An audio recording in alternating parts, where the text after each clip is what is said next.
샬롬, 샬롬. 여러분, 오늘도 참으로 반갑습니다. 여러분과 늘 얼굴을 맞대고 함께 삶을 나누지는 못하지만 매일매일 말씀을 통하여 인연의 깊이를 넓혀가고 있는 최한권 목사입니다. 여러분들의 이름은 어떻게 되시는지 한번 거기서 이름을 말씀해 보십시오. 제가 한번 경청해 듣겠습니다. 우리 인간들이 세상을 살아갈 때 너나 나나 할 거 없이 보통 때는 자기 자신을 감추고 삽니다. 아니, 감추고 산다고 하기보다는 자기가 자기도 어떤 인간인지 모르고 그냥 살아갑니다. 불이 나봐야 알고, 암에 걸려봐야 알고, 홍수가 나봐야 알고, 가난해봐야 결국 자신의 진면목을 향해 조금씩 생각을 하게 됩니다. 바로 그러한 불이, 질병이, 홍수가, 가난이, 우겨쌈이 나를 덮고 있던, 여러분을 덮고 있던 위선과 위악을 다 들춰내는 하나님의 도구입니다. 그런 극한 사항들이 말이죠. 우리는 내가 어떤 인간인지 알려고 하는 생각 자체가 없기 때문에 그런 극한 사항을 보면 절망하고 낭망하지, 이것을 통하여 이 땅에 사는 동안 내가 누구인지 알게 하시는 하나님의 가시덤불이여 엉겅퀴라는 생각을 한번 해보시길 바랍니다. 그렇습니다. 극한 상황에 놓인 인간을 관찰하고 그 반응이 진짜라고 생각하며 연구하는 학문을 실존주의라고 합니다. 누군가가 저에게 부탁을 하려고 조심스럽게 말을 꺼냅니다. 그 순간 그 사람을 지배하고 있는 생각은 지극히 윤리적인 발상입니다. 이것을 내가 저분한테 부탁을 해야 될까? 목사님한테 부탁을 해야 될까? 부탁을 하면서도 수많은 생각들이, 옳고 그름의 생각들이 그의 마음을 왔다 갔다 혼돈스럽게 했을 것입니다. 그것은 지극히 윤리적인 발상입니다. 사람들은 남의 말을 잘 안 들어줄 것 같지만 실험을 해보게 되면 돕는 사람들이 더 많다고 합니다. 그러니까 사회가 이렇게 유지가 되고 따뜻하죠. 이것을 우리는 윤리적인 발상이라고 이야기합니다. 그렇습니다. 인간이 선하냐 악하냐, 성서설이 먼저냐 성악설이 먼저냐, 논의가 이렇게 흘러가게 되면 그거는 윤리적인 판단인 것입니다. 선과 악을 알게 하는 나무를 먹으면 선과 악을 알게 하는 나리지입니다. 인식입니다. 이거는 인간 안에서 일어나는 상호적인 윤리적인 발상이요 판단이지 행동을 말하는 것이 아닙니다. 근데 우리는 선과 악을 알게 하는 이라는 말만 들어도 선하게 살아야지 악하게 살아야지, 선하게 사는 것은 하나님이 선악과 나무를 먹지 말라 그랬으니까 안 먹는 행동을 하는 것이 선한 행동이야, 이렇게 행동적으로 미리 앞서감으로 말미암아 이 속에 들어있는 하나님의 뜻을 우리는 놓치기가 쉽지요. 그런데 진리의 세계에 들어가면 선악과의 문제는 다른 차원으로 뻗어갑니다. 진리의 세계, 말씀의 세계로 들어가면 선악과라고 하는 것은 다른 차원으로 그게 진짜냐 가짜냐로 갈라집니다. 이것은 무슨 말이냐? 인간이 참인가 거짓인가라는 이 질문은 인간이 착한가 착하지 않은가의 물음하고는 전혀 다른 겁니다. 인간이 착한가 착하지 않은가는 행동적인 윤리적인 판단이지만 인간이 참인가 거짓인가, 선악과를 다른 차원으로 이것은 정말 참인가 거짓인가 라고 의문을 갖고 그 문장을 들여다보면 이것은 행동을 다루는 것이 아니라 생각을 다루는 인지론으로 변해가는 겁니다. 착한가 악한가 선한가 악한가 하는 것은 행위를 따르는 행위론입니다. 그런데 우리는 선악을 알게 하는 나무를 먹으면 죽는다라고 했을 때 이 알게 하는이라는 것을 인식론, 인지론, 생각으로 생각하지 아니하고 행위론으로 무의식 가운데서 과거 사람들이 했던 그 반응을 따라가다 보니 자신의 행위를 믿고 나아가려고 하는 사람들에게 하나님의 은혜가 스며들 틈이 없는 겁니다. 낙타가 바늘구멍으로 들어갈 수 없는 것처럼 말입니다. 선악이라고 하는 것은 행위를 통해서만 드러나는 거죠. 그러므로 행위를 한 뒤에 선과 악이 판단되는 것이지 선악을 알게 하는 이라는 것은 우리의 인지론, 생각의 문제입니다.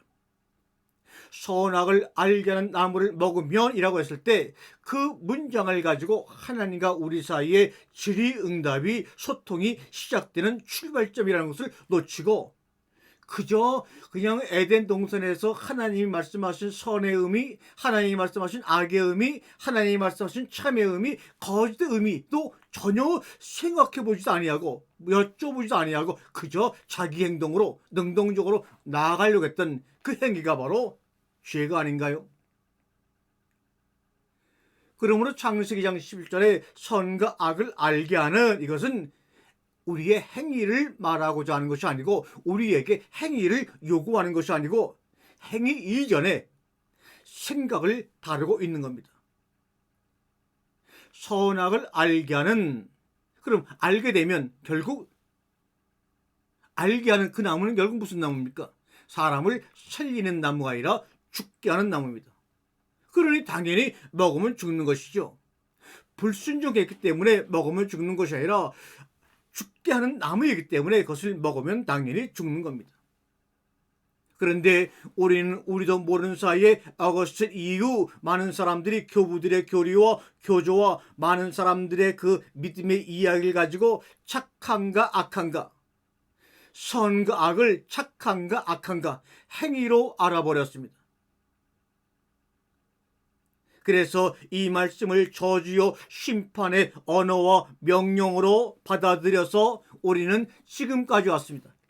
참으로 아이러니한 재주가 우리에게 있단 말입니다. 하나님의 이 생각지도 않은 생각을 해가지고 거기에 묶여버렸습니다. 그것을 바로 뭐라 그러냐? 원죄라고 합니다. 그런데 하나님이 창세기 1장 1절 첫째 날부터 마지막 날까지 아름다웠더라, 좋았더라, 보기에 좋았더라, 이 토부란 말을 매 순간 반복을 하고 마지막 인간을 창조한 다음부터는 보기에 좋았더라, 거기에 멈추지 아니하시고 쉼이 좋았더라라고 주님이 말씀하십니다. 토부라고 하는 것은 아름답다 이런 말입니다. 선하다, 완벽하다 이런 말입니다. 토부는 하나님이 쓰시는 단어이기 때문에 하나님 자신을 의미하기 때문에 그 토부를 우리의 언어로 읽어내는 거에는 한계가 없습니다. 그런 토부의 영역, 아름다움의 영역으로 우리가 또 들어가면 윤리적인 상황, 인지적인 상황과는 또 다른 삶의 해석과 길이 열립니다. 살인을 했다 해서 다 그 사람들이 흉악하고 못생긴 것도 아닙니다. 잘생긴 사람도 있습니다. 그것은 뭐냐? 윤리하고도 관계없고 진리하고도 관계없다는 말입니다. 아름다움과 추함은 또 다른 겁니다. 참을 다루는 진도, 행위를 다루는 선도 아닌 것이 바로 아름다움입니다. 하나님의 아름다움, 보기에 좋았다라고 하는 것은 진도 아니요 선도 아닙니다. 거기에는 하나님의 영역입니다. 거기에는 성각을 알게 하는 영역이 아닙니다. 우리 인간의 능동적인 행위의 영역도 아닙니다. 이것은 거짓인가 참인가로 판단하는 생각의 영역도 아닙니다. 각자 어떤 것을 보고 아름다움을 느끼고 판단하는 것은 표현의 영역입니다. 생각을 다루는 인지론, 실천을 다루는 행위론, 표현을 다루는 판단론, 이렇게 세 개로 구분해서 세상을 해석하고 인지할 수가 있습니다. 우리가 인간으로 풍부하게 살아가려면 이 세 가지 영역을 구분할 줄 알아야 합니다. 마찬가지로 하나님의 말씀을 우리가 이해하고 그 참 깨달음을 우리가 알려고 하면 이 세 가지 영역을 구분해서 성경을 볼 줄 알아야 합니다. 전에 제가 말씀드린 대로 자연계, 피지스, 법계, 노모스, 기억에 이 세 개로 세 개의 구분을 하였던 것처럼 우리가 어떤 대상과 문장을 사고하고 생각할 때도 인지와 행위와 판단의 영역으로 기준을 구분할 줄 알아야 한다는 말씀을 제가 드리는 겁니다. 하나님은 아름다움의 영역에서 모든 것을 보십니다. 인간은 행위의 영역에서 모든 것을 판단합니다. 때로는 인지의 영역에서 판단하지만 인지의 영역까지도 오지 못하고 그저 선한 행동이냐 악한 행동이냐 자기 기준으로 행위하는 것에 멈춰서 한계를 짓고 말았습니다. 그러니 아름다운 보기에 좋았다라고 하신 창조의 첫째 날, 둘째 날, 여섯째 날까지 안식의 과정까지의 그 영역을 우리는 들어갈 수도 없고 이해도 하지 못하고 오해의 오해를 거듭하였던 겁니다. 맞습니다. 우리가 알고 있는 서양의 유명한 철학자 칸트가 바로 그 세 가지 영역, 제가 방금 말씀드린 세 가지의 영역을 아주 질서 있게 정리한 철학자입니다. 진실의 문제는 순수 이성 비판이라는 책에서 다루었고, 선악의 문제, 행위의 문제는 실천 이성 비판에서 다루었고, 아름다움에 관한 것은 판단 이성 비판에서 다뤘습니다. 칸트의 철학을 대표하는 세 개의 저서가 있죠. 순수 이성 비판, 실천 이성 비판, 판단 이성 비판. 그것은 뭐냐? 진실을 다루는 순수 이성 비판, 선악의 행위의 윤리 문제를 다루는 실천 이성 비판, 그리고 마지막에는 아름다움에 관한 것을 다룬 판단 이성 비판이 있습니다. 그게 모여서 서양의 세 가지 기준인 짐선미가 만들어진 것입니다. 그런데 그럼에도 불구하고 성서를 읽는 기독교인들은 선악의 문제를 윤리의 문제로, 행위의 문제로 국한시켜서 지금까지 성경을 해석하고 설교하고 가르치고 믿으라고만 했으니 이런 아이러니가, 이런 잘못된 것이 어디에 있습니까? 예를 들어 볼까요? 일상생활 속에서 우리가 하나님의 물리적인 실체를 볼 수 있습니까? 이렇게 질문 드렸으면 이것은 하나님이 물리적인 실체로 볼 수 있다 없다의 문제죠. 인지론으로 보게 되면, 우리가 생각해 보게 되면 없는 겁니다. 이것은 순수 이성입니다. 그런데 세상을 살다 보면 하나님의 존재가 꼭 필요합니다. 그런데 하나님의 존재는 이미 우리와 함께 있었는데도 불구하고 자기의 욕망대로 살다가 힘이 들어지고 극한 상황에 몰렸을 때만이 그 하나님의 필요성을 느낍니다. 또한 하나님이 계셔야 우주의 창조 질서도 잡히고 선과 악의 기준도 하나님으로부터 발생되어 생기기 때문입니다. 그랬을 때 그것은 행위론의 문제가 되는 겁니다. 이때는 실천 이상입니다. 그런데 이번에는 표현의 세계를 한번 볼까요? 우리 흔히 시인들을, 하나님의 종들을, 말씀을 다루는 목사님들은 하나님의 감정을 대신해서 표현하고 소리내는 존재들이라고 얘기합니다. 그러나 이 세상의 관점에서 물질 중심 사회에서 시인은, 목사는 하등 쓸모도 없는 존재입니다. 그럼에도 불구하고 이 세상은 하나님의 말씀을 다루는 목회자를 필요로 하고 시인들을 필요로 합니다. 철학이라는 것도 시로 표현되면 더 잘 이해가 되고 오래오래 기억에 남습니다. 하나님의 말씀도 창세기처럼 성경을 기록한 것처럼 시로 표현되고 그것을 이해해서 시로 들려지면 사람들은 너무나 신분고와 배움의 고아를 떠나서 다 누구든지 아멘 할렐루야 한 마음으로 이해하고 감성을 나눕니다. 이게 바로 표현론, 판단 이성이라고 하는 겁니다. 그렇게 서양은 세 가지 다른 기준으로 진선미, 의식주 구분을 논하는 데 반해 우리 동양은 좀 그렇게 까다롭게 나누질 않죠. 그냥 두리뭉실 진이 선이고 선이 미고 미가 선인 걸로 그냥 막 착각해서 생각합니다. 그냥 둥글둥글하게 살자 이겁니다. 착하지 않은 사람은 얼굴에다 나타나나 이렇게 얘기합니다.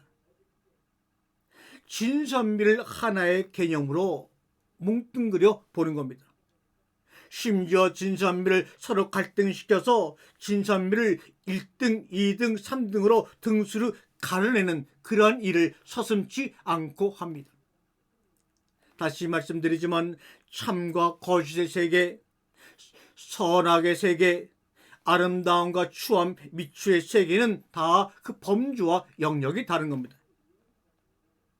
이 세 개의 세계를 얼마나 잘 구분하고 자연스럽게 융합하느냐가 서양과 동양의 큰 차이를 만들어내고 성서라는 틀을 받아들이는데 큰 역할을 한다는 것을 알고 우리 목사님들도 바로 이러한 관계 속에서 말씀을 깨달아 성도들의 입에 아름다운 한 편의 시를 양식으로 넣어주어 씹고 뜯고 즐기고 먹게 해야 합니다. 이것이 바로 다윗 왕이 말한 대로 하나님의 말씀을 온전히 묵상하는 거라고 우리가 말할 수가 있습니다.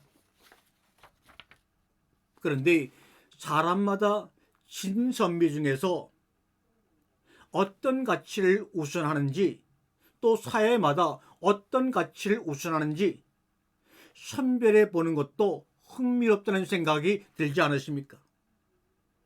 더군다나 최근에는 자기다움의 윤리로 진정성이라는 카드가 올라오면서 가짜 아닌 진짜를 향한 욕구가 폭발적으로 늘어났습니다. 그 사람이 착한가 이타적인가 묻는 도덕성, 그 사람이 예쁜가 실력 있는가를 묻는 표현력의 힘에 앞서서 그 사람이 정직한가, 그 사람이 일관되는가라는 진정성의 잣대로 과거와 현재 위선이 낱낱이 들춰집니다. 이런 것들이 우리나라에서는 성적인 문제와 연관되어 미투 운동이 활발하게 일어나서 사회를 한바탕 소용돌이와 개혁의 물결로 인도했던 적이 있고 지금도 그 물줄기가 흘러가고 있습니다.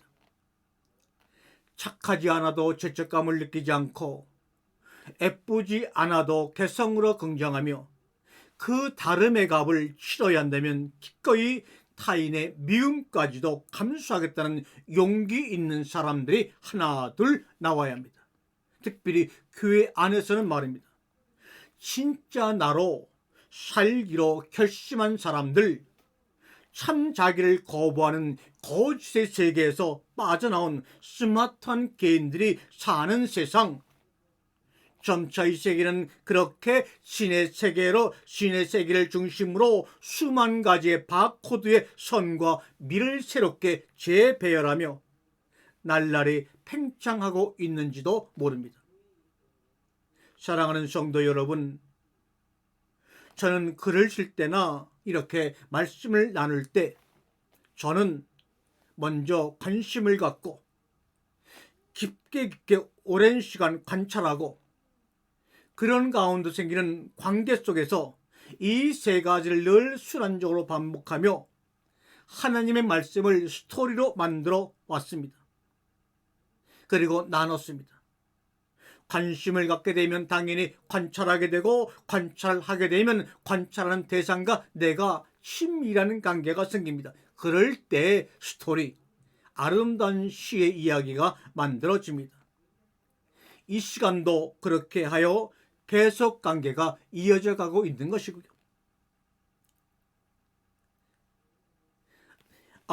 이렇게 정다운 너 하나 나 하나는 무엇이 되어 다시 만날랴? 라는 김광섭 시인의 시구처럼 이 시간이 지나면 다시 못 본다는 마음에 서로의 사이가 더 애절해지는 것 아닌가요? 한 번밖에 못 만난다. 그건 상대가 여자든 남자든 가슴이 점여오지 않습니까? 지금 이 순간은, 오늘 이 하루는 절대 돌아오지 않는다는 것이죠. 그런데도 오늘 지금이라는 생각을 할 때마다 여러분의 마음이 점여오고 그리움으로 여러분의 마음이 애절해지지 않습니까? 그렇지 않다면 여러분은 지금 이 순간 오늘을 살아내지 못하고 있는 것입니다. 그때 내 앞에 있는 성경 한 구절, 바삐 걸어가는 행인한 사람도 비로소 새롭게 보이는 겁니다. 마치 사형을 당한 사형수가 세상을 보듯이 말입니다. 사형수라는 말의 마음이 아닙니다. 죽음을 앞둔 마음으로 세상을 보는 사형수. 우리가 그런 사람 아닙니까? 죽고 죽으려는 하나님의 언약과 축복 속에 죽음을 앞두고 있는 우리들이 죽음을 앞둔 영혼으로, 마음으로 오늘 이 순간 모든 것을 바라본다면 얼마나 애절해질까요? 얼마나 가슴이 점여올까요? 그런데도 자기 자신의 본질을 놓치고 나니 세상에 그저 그렇게밖에 보이지 않는 겁니다. 도스토옙스키가 사형 5분 전에 쓴 글을 한번 보십시오. 사형수한테는 쓰레기도 아름답게 보인다네. 왜요? 다시는 못 보니까. 날아다니는 새, 늘 보는 새가 뭐가 신기해요? 다시는 못 보기 때문이야. 저 새를 다시 못 본다는 생각에 내 집 앞마당에 부는 바람이 모공 하나하나까지 스쳐간다네. 내가 곧 죽는다고 생각하면 코끝의 바람 한 줄기도 허투루 마실 수 없는 거라네. 그래서 사형수는 다 착하게 죽는 거야. 마지막이니까. 무슨 말입니까? 도스토옙스키 한 것처럼 하나님의 창조의 세계가 죽음을 앞둔 마음으로 보게 되면 날마다 새롭게 진정성으로 그 본질이 보이는 겁니다. 모든 피조 세계의 참모습을 보고 느낄 수 있는 유일한 시간은 내가 곧 죽는다고 생각하는 바로 그 순간, 오늘입니다.